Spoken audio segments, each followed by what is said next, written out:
بسم اللہ الرحمن الرحیم۔ السلام علیکم۔ اگر آپ بھی دنیا کی خبروں سے باخبر رہنا چاہتے ہیں تو ہمارے چینل فلائی نیوز کو سبسکرائب کر دیں اور بیل آئیکن کو پریس کر دیں۔ آئے بڑھتے ہیں خبروں کی جانب۔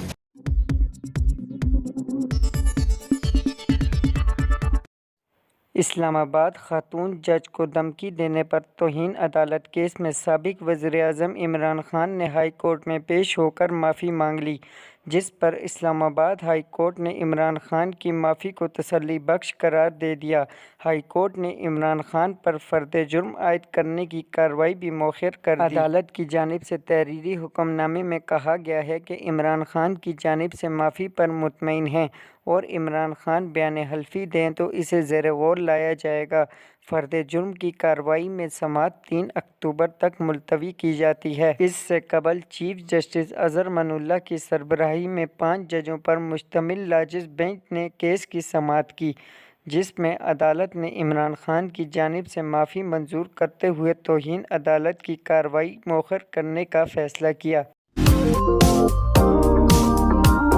سینئر اداکارہ نور بخاری نے کہا ہے کہ انجلینا جولی کو اپنے ملک میں دیکھ کر عجیب سی شرمندگی ہو رہی ہے۔ سوشل میڈیا پوسٹ میں نور بخاری نے جہاں انجلینا جولی کی تعریف کی، وہیں پاکستانی فنکاروں پر تنقید کرتے ہوئے لکھا ہے کہ سوائے حدیثہ کیانی اور ریشم کے ہمارے نام نہاد اداکار جو اپنی فلم کی پروموشن کے لیے ہر شاپنگ مال اور ہر گلی میں ناچ رہے ہوتے ہیں، وہ کہیں نظر نہیں آئے۔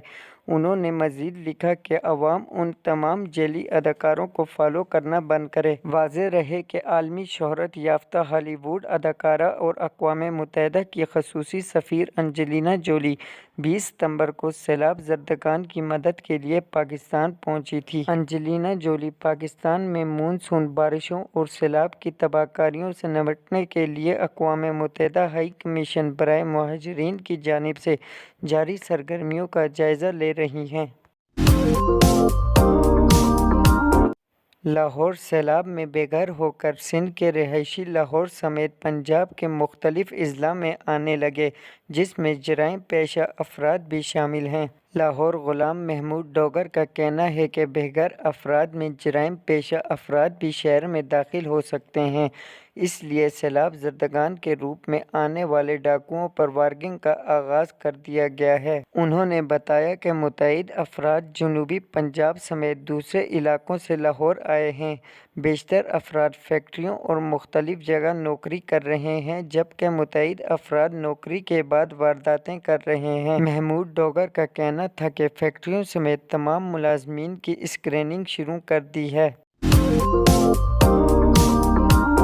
سمرقند اروناچل پردیش کو اپنا حصہ ظاہر کرنے پر مودی کی چین کے سامنے ایک نہ چل پائی۔ بھارت کو شنگھائی تعاون تنظیم کے اجلاس میں برہمت کا سامنا کرنا پڑا۔ چین نے نقشے میں اروناچل پردیش کو اپنا حصہ دکھا دیا۔ ذرائع کے مطابق اپنے ملک کی اقلیتوں کے حقوق سلب کرنے والے اور خطے میں دہشت گردی کو فروغ دینے والے مودی جی کی چین کے سامنے ایک نہ چلی۔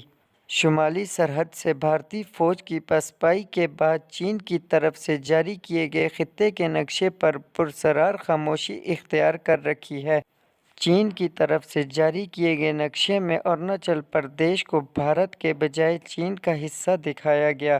مودی سرکار اجلاس اور اس کے بعد جاری کیے گئے نقشے پر ایک لفظ نہ بول پائے۔ اسلام آباد ہائی کورٹ میں خاتون جج کو دھمکی دینے پر توہین عدالت کیس کی سماعت کے بعد میڈیا سے گفتگو کرتے ہوئے chairman P T I Imran Khan کا کہنا ہے کہ میں مافیاؤں کے خلاف حقیقی آزادی کی جنگ لڑ رہا ہوں۔ کیس کی سماعت کے دوران عمران خان نے عدالت کو بتایا تھا کہ میری 26 سال کی کوشش رول آف لاء کی ہے، میرے سوا جلسوں میں رول آف لاء کی کوئی بات نہیں کرتا۔